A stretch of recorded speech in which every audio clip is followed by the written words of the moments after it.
Assalamualaikum warahmatullahi wabarakatuh. Sekarang kita masuk ke materi respon bangsa Indonesia terhadap pendudukan Jepang.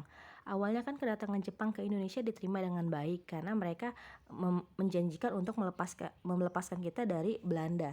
Tapi ternyata pada pelaksanaannya banyak kebijakan Jepang yang justru merugikan bangsa Indonesia. Salah satunya adalah kebijakan untuk melakukan seikirei. Seikirei adalah membungkuk atau menghormati matahari terbit, di mana kita yang sebagian besar adalah umat muslim merasa tidak mau melakukan kebijakan tersebut. Karena apa? Menghormati matahari terbit atau membungkuk atau ruku, seperti ruku terhadap matahari terbit, itu merupakan salah satu bentuk kemusyrikan. Karena kan di dalam Islam kita nggak boleh menyembah hal lain selain Allah ya. Nah, di sini akhirnya kita merasa kecewa dengan adanya kebijakan seikirei. Lalu kebijakan lainnya yang juga merugikan bangsa Indonesia adalah kebijakan Romusa, di mana banyak para pemuda-pemuda desa atau para warga Indonesia itu dipaksa untuk melakukan seperti tanam paksa untuk kebutuhan Jepang.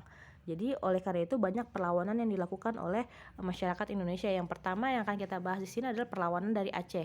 Perlawanan dari Aceh itu yang pertama dipimpin oleh Tengku Abdul Jalil tahun 1942. Tengku Abdul Jalil ini adalah seorang ulama di daerah Chot Plieng Aceh. Cara Jepang melawan Tengku Abdul Jalil adalah dengan cara menghancurkan masjid-masjid serta pertahanan rakyatnya, hingga akhirnya Tengku Abdul Jalil ini melarikan diri ke daerah Buloh Blang Ara. Sehingga selanjutnya ketika dikejar terus oleh Jepang, tanggal 13 November 1942, Tengku Abdul Jalil meninggal dalam penyerangannya terhadap Jepang. Nah, yang kedua yang melawan Jepang dari Aceh ini adalah pimpinan dari pasukan Gyugun, yaitu Teku Hamid. Teku Hamid bersama satu peleton pasukannya ini menyerang Jepang hingga terus melarikan dalam perlawanannya. Teku Hamid ini harus melarikan diri ke dalam hutan karena dia sadar hanya dengan satu peleton pasukannya dia nggak bisa langsung menumpas Jepang begitu saja. Hingga akhirnya mereka melarikan diri ke hutan, dan di sini karena Jepang tidak menguasai hutan Aceh, ya akhirnya Jepang melakukan ancaman akan membunuh para keluarga pemberontak jika tidak mau menyerah.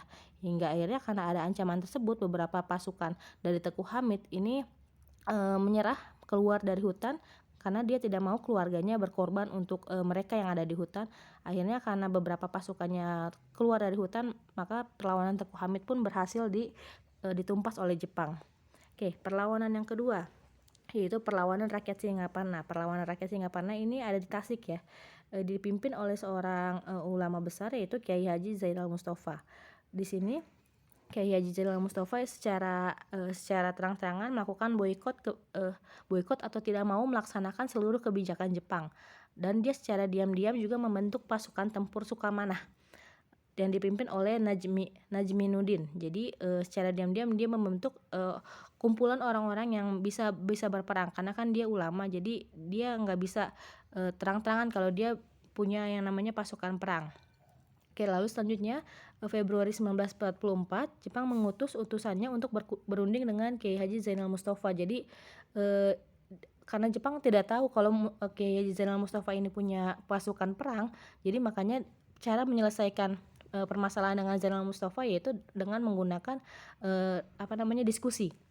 Nah, ternyata diskusi yang dilakukan oleh Jepang terhadap pimpinan pesantren Zainal Mustafa ini ternyata tidak berjalan lancar.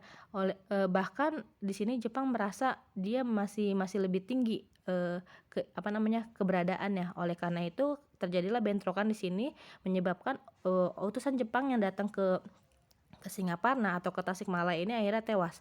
Nah, selanjutnya karena banyak orang Jepang yang meninggal dalam bentrokan ini, maka akhirnya Jepang memutuskan untuk pakai kekerasan. Nah, Jepang tuh kan belum tahu ya kalau ternyata Kiai Zainal Mustafa ini punya yang namanya pasukan tempur. Nah, akhirnya dalam perlawanan ini tanggal 25 Februari 1944 terjadi pertempuran antara rakyat Singaparna dengan pasukan Jepang setelah sholat Jumat. Nah, lalu selanjutnya Kiai Zainal Mustafa berhasil ditangkap dan dibawa ke Tasikmalaya, kemudian dibawa ke Jakarta untuk dilakukan hukuman mati. Nah, selanjutnya yang ketiga yaitu perlawanan rakyat Indramayu. Di sini perlawanan rakyat Indramayu terjadi pada bulan April 1944 di bawah pimpinan Haji Madrian. di sini, daerah yang melakukan perlawanan terhadap Jepang di daerah Indramayu ada di Karangampel, lalu selanjutnya di Cidempet, Loh Bener, di mana, eee, akhirnya tetap Jepang yang berhasil menang karena apa? Karena ya kita masih kalah lah, untuk melawan, tentara-tentara Jepang tersebut. Selanjutnya yang keempat adalah perlawanan rakyat Kalimantan. Ini dilakukan oleh suku Dayak yang dipimpin oleh seseorang yang bernama Pangsuma. Kalau ini alasannya cukup berbeda karena di sini Pangsuma itu punya pengaruh cukup besar di kalangan, suku Dayak, terutama di daerah Tayan dan Meliau. Pansuma ini nggak setuju sama kebijakan Jepang, selain nggak setuju sama kebijakannya yang Romusa, dia juga nggak setuju sama, kebijakan Jepang yang meminta beberapa orang Dayak untuk melakukan mata-mata terhadap kegiatan masyarakat. Jadi, di sini Pangsuma sebagai pimpinan dari orang Dayak tidak mau kegiatan rakyatnya tuh dimata-matai oleh Jepang. Eee, oleh karena itu, dia melakukan pemberontakan. Nah, di sini Pangsuma sama pengikutnya, melawan Jepang dengan cara perang gerilya. Perang gerilya itu adalah mengganggu aktivitas pemerintahan, di kala siang hari, lalu kalau malam harinya mereka melarikan diri ke hutan. Dari sini, Jepang akhirnya bisa dibilang kalah ya, karena apa? Karena Jepang tidak menguasai keadaan alam. Dia kan nggak tahu kalau ketika siang hari, mereka kan kerja, lalu ketika malam hari diserang oleh orang-orang Kalimantan ini.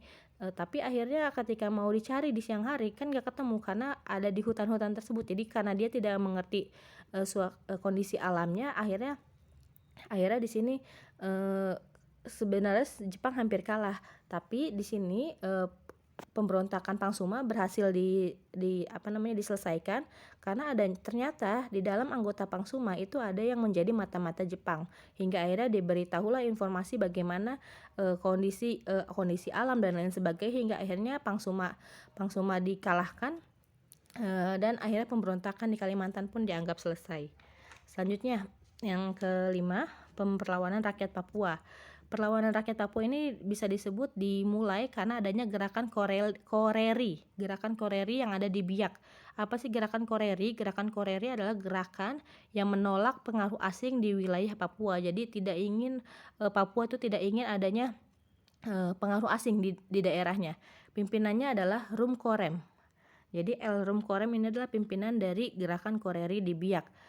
Bisa dibilang, mereka cara-cara melawannya dengan cara melakukan perlawanan strategi gerilya itu sudah ibu bilang ya. Jadi ketika siang hari mereka kabur ke hutan, di malam hari mereka secara diam-diam, melawan Jepang. Di sini pasukan Jepang pada akhirnya memilih untuk meninggalkan Biak. Karena apa? Karena mereka nggak sanggup untuk, lebih lama lagi tinggal di Papua. Dan ini, kegiatan ketika Jepang berhasil dikalahkan dan pergi meninggalkan Biak, ini merupakan bisa dibilang Biak adalah, daerah pertama di Indonesia yang bebas dari pendudukan Jepang. Ya, jadi yang pertama bebas dari Jepang itu adalah daerah Biak atau Papua. Nah, karena Biak berhasil mengusir Jepang dari tanah Papua, hingga akhirnya wilayah lain pun ikutan seperti wilayah Yapen Selatan yang dipimpin oleh Silas Sapare. Di Silas Sapare sebagai pimpinan Yapen Selatan pun, tidak berjuang sendiri. Dia jadi dapat bantuan dari, sekutu di sini seperti ada Amerika dan lain sebagainya ya. Jadi, kenapa Silas Sapare ini berani melawan Jepang? Karena dia merasa senjata dia cukup banyak juga karena adanya bantuan dari asing. Selanjutnya, akhirnya karena dapat bantuan tersebut, bisa dibilang rakyat Papua ini berhasil mengusir Jepang dari, wilayah Papua. Jadi bisa dibilang Papua termasuk salah satu yang bersih dari, pendudukan Jepang. Oke, yang terakhir adalah perlawanan Peta di Blitar. Perlawanan Peta di Blitar, jadi kan Ibu sudah jelaskan ya Peta itu apa. Peta itu adalah, organisasi militer buatan Jepang. Gunanya adalah, yang isinya adalah orang-orang pribumi yang membela Indonesia kalau sewaktu-waktu nanti diserang sama asing. Asing di sini bukan Jepang ya, asing di sini bisa dibilang sekutu. Jadi, Jepang mempersiapkan orang-orang Indonesia untuk, siap perang kalau nanti Jepang udah berhasil merdekain Indonesia, berarti nanti Indonesia sudah punya tentaranya gitu. Nah, jadi kan, mereka membela Indonesia bukan membela Jepang, tapi membela Indonesia. Nah, ketika mereka latihan, kan mereka latihan meninggalkan keluarganya di desa kan. Nah, ketika orang-orang peta ini pulang, mereka ada yang pulang ke daerah Blitar. Ketika mereka pulang ke Blitar, mereka merasa kaget sama kehidupan keluarganya di desa. Karena apa? Karena di sini mereka pikir keluarganya yang ada di desa tuh dijamin keamanannya atau dijamin kesejahteraannya oleh pemerintah Jepang, karena kan mereka ngebela ngebela Jepang kan di sini. Tapi ternyata ketika mereka datang ke desa, mereka kaget, kok keluarga saya tidak dijamin kesejahteraannya. Bahkan ada beberapa keluarga yang merasa dipaksa untuk berternak telur, atau dipaksa untuk menjual telur-telur hasil ternak mereka dengan harga murah untuk kepentingan peta, padahal peta merasa tidak pernah diberi jatah telur. Ya, jadi di sini orang Jepang bilang sama para petani, ayo dong jual telur kalian murah. Karena apa? Karena telur-telur ini akan dimakan oleh anggota peta, sedangkan anggota peta yang ada di tempat latihan merasa tidak pernah diberikan jatah telur. Jadi di sini sepertinya Jepang memang melakukan propaganda terhadap keluarga dan juga para anggota peta. Akhirnya perlawanan ini dilakukan karena kekecewaan anggota peta terhadap Jepang, padahal kan Jepang yang ngajarin dia, tapi di sini peta kecewa. Akhirnya pada tanggal 14 Februari 1945 di sini peta melakukan penyerangan perlawanan yang dipimpin oleh Supriyadi. Perlawanan ini merupakan perlawanan, bisa dibilang perlawanan pasukan peta yang pertama. Cara Jepang untuk mengatasinya adalah dengan cara dia membujuk. Jadi dia membujuk para pasukan peta, oh maaf kalau ada, jadi dia bilang maaf kalau ada kesalahan, ayo dong kembali, jadi jangan melawan Jepang, ayo kembali ke asrama, nanti kita selesaikan. Ternyata ketika beberapa orang peta itu kembali ke asrama, justru malah mereka disiksa, jadi seperti dibohongi. Jadi mereka kembali ke asrama dengan harapan adanya penjelasan dari pihak Jepang kenapa keluarga mereka disengsarakan. Akhirnya ketika mereka kembali ke asrama, justru mereka tidak berhasil pulang kembali, justru mereka disiksa di sana. Selanjutnya beberapa orang yang tidak kembali ke asrama itu akhirnya tetap melakukan perlawanan yang dipimpin oleh Supriyadi dan juga Muradi. Jadi ada Sudanko Supriyadi dan juga Sudanko Muradi. Ini mereka melakukan perlawanan di daerah Gunung Kawi dan distrik Pare. Gunung Kawi ini terkenal sama mistisnya ya. Di sini strategi Jepang untuk melawan Sudanko Supriyadi dan juga Muradi dengan cara Kolonel Katagiri itu dari Jepang itu berpura-pura menyerah kepada pasukan Supriyadi dan juga Muradi. Ketika mereka menyerah, barulah ditangkap secara besar-besaran. Ketika mereka menyerah, akhirnya kan Supriyadi sama Muradi kan melonggarkan perlawanannya, hingga akhirnya ditangkaplah secara diam-diam anggota-anggota Supriyadi dan Muradi. Nah, ketika dilakukan penangkapan ini, beberapa orang dari anggota peta itu dibawa ke Mahkamah Militer Jepang di Jakarta, dan lalu mereka dijatuhi hukuman masing-masing. Dijatuhi hukuman sesuai dengan peranan masing-masing. Ada yang dihukum mati, ada yang hanya di penjara. Nah, ketika penangkapan orang-orang Indonesia ini, orang-orang peta ini, ternyata Supriyadi tidak berhasil ditangkap. Justru dia tidak diketahui bagaimana nasibnya. Ada yang bilang dia sudah meninggal sebelum ditangkap, ada yang bilang dia ya berhasil melarikan diri kembali ke dalam hutan. Jadi hingga akhirnya sampai akhir hayatnya kita nggak pernah tahu bagaimana nasib pimpinan peta Supriyadi ini. Oke, sampai sini. Wassalamualaikum warahmatullahi wabarakatuh.